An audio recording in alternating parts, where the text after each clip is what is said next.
Halo semuanya, ketemu lagi sama aku Restu di Nggak Usah Dibahas. Aku ucapin selamat datang buat kalian yang baru pertama kali nonton atau nemuin channel ini.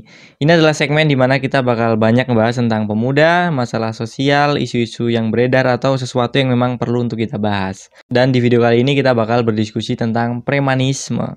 Namun sebelum kita mulai pembahasannya, buat teman-teman yang suka dengan konten-konten seperti ini, jangan lupa buat like, share, dan subscribe, dan juga bisa follow Instagram aku di @restu_rand untuk bisa DM aku hal menarik apa yang perlu kita bahas di video selanjutnya.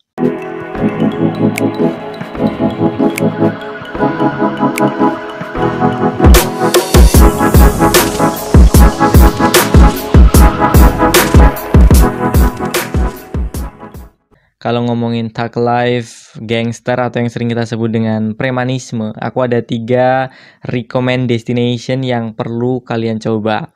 Brazil, Venezuela, dan Meksiko. Negara-negara tersebut adalah top 3-nya premanisme di dunia dari zaman dahulu ini sampai sekarang.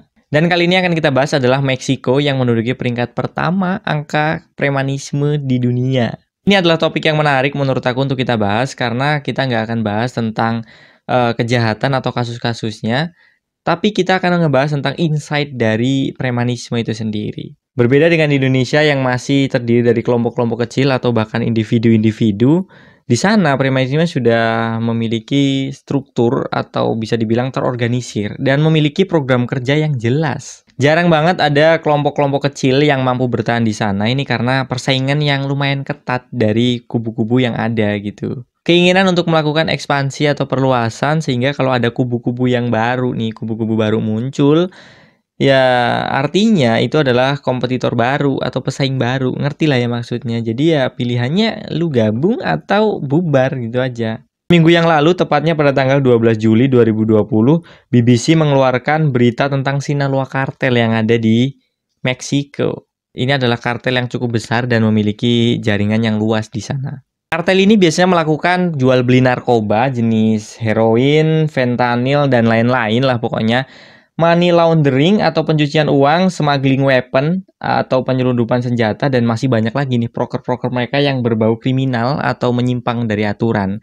Tapi entah kenapa ini, entah dasar apa, di tengah masa sulit pandemi seperti ini mereka melakukan kegiatan sosial, yaitu berbagi bantuan berupa bahan makanan dan alat kehidupan seperti tisu dan lain-lain kepada orang-orang yang kurang mampu atau bisa dibilang masyarakat miskin di sana. Kebayang nggak tuh ada kelompok begitu ngasih bantuan atau ngelakuin kegiatan sosial gitu.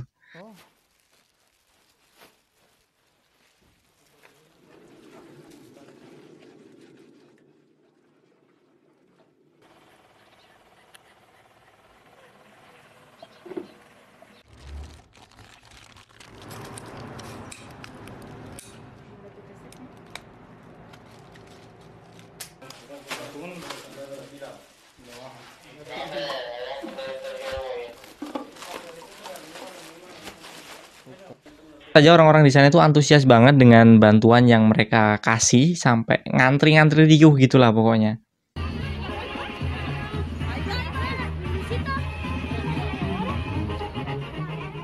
Susahnya keadaan mereka di sana saat ini sampai-sampai mereka itu nggak peduli lagi dari siapa dan dari mana makanan atau bantuan yang mereka dapat itu.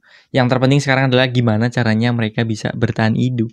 Kesaksian salah satu anggota dari Sinaloa Cartel ini, dia mengatakan bahwa mereka melakukan ini karena melihat pemerintah di sana nggak bisa membantu mereka, bisa dibilang nggak ada gerakan gitulah. Que la gente ahorita ocupa el apoyo más de nosotros, el narco, porque el gobierno ahorita no está ayudando para nada aquí a la población. Vamos a repartir a todos los ranchos, toda la gente humildes que no tienen ahorita cómo sustentarse por causa de este virus que anda, el COVID-19. Orang yang mendapatkan bantuan ini mereka mengatakan bahwa mereka sebenarnya tahu kalau ini adalah uang haram atau ilegal gitu. Tapi mau gimana lagi? Mereka mengatakan itu bermanfaat buat mereka. Faktanya juga mereka membantu kami gitu katanya. Mereka nggak menodai kami dan mereka itu membantu kami gitu loh. Para su pueblo como toda la gente dice que dinero sucio, pero sí nos beneficia a nosotros, nos ayuda. Es que nos den comida, no nos están ensuciando, nos están ayudando. Si le gana. Pemerintah di sana punya pandangan yang berbeda nih. Menurut pemerintah di sana, mau gimana pun bentuknya kriminal ya kriminal. Nggak ada yang namanya kejahatan untuk kebaikan gitu. Los cárteles no son Robin Hoods. Ellos, a cambio de regalar despensas, tienen el apoyo, el respaldo de la sociedad, porque es muy importante tener este escudo social, proteger a los narcos, a sus familias, de operativos, por ejemplo, del ejército mexicano.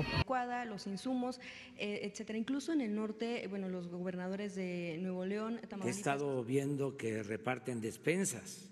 Eso no ayuda. Ayuda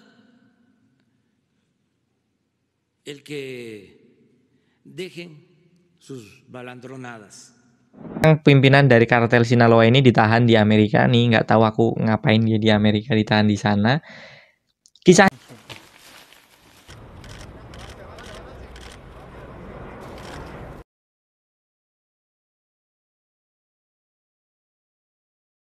bisa dibilang nyerempet-nyerempet lah ya sama Robin Hood gitu. Nah, menurut kalian? Pribadi di tengah masa sulit seperti ini, siapapun berhak untuk membantu, siapapun berhak untuk peduli, dan siapapun berhak untuk melakukan aksi nyata yang diperlukan oleh orang banyak. Saya mau mengaitkan sedikit masalah ini ke keadaan Indonesia saat ini dalam menangani masalah premanisme, khususnya di perakitan senjata ilegal. Ini respon pemerintah dalam menanggapi masalah ini bisa dibilang masih negatif ya, dan hanya memberikan sanksi pidana kepada mereka-mereka yang melakukan tindak kriminal ini. Soal rakit-merakit senjata, menurut aku nggak semua orang bisa melakukan itu, dan bisa saja itu menguntungkan buat negara apabila dikelola dengan prosedur yang benar. Bukan berarti melegalkan mereka secara bebas dalam merakit senjata atau sejenisnya, tapi mengapa pemerintah tidak memberikan ruang kepada mereka untuk bisa menuangkan gagasan-gagasan dan ide kreatif mereka.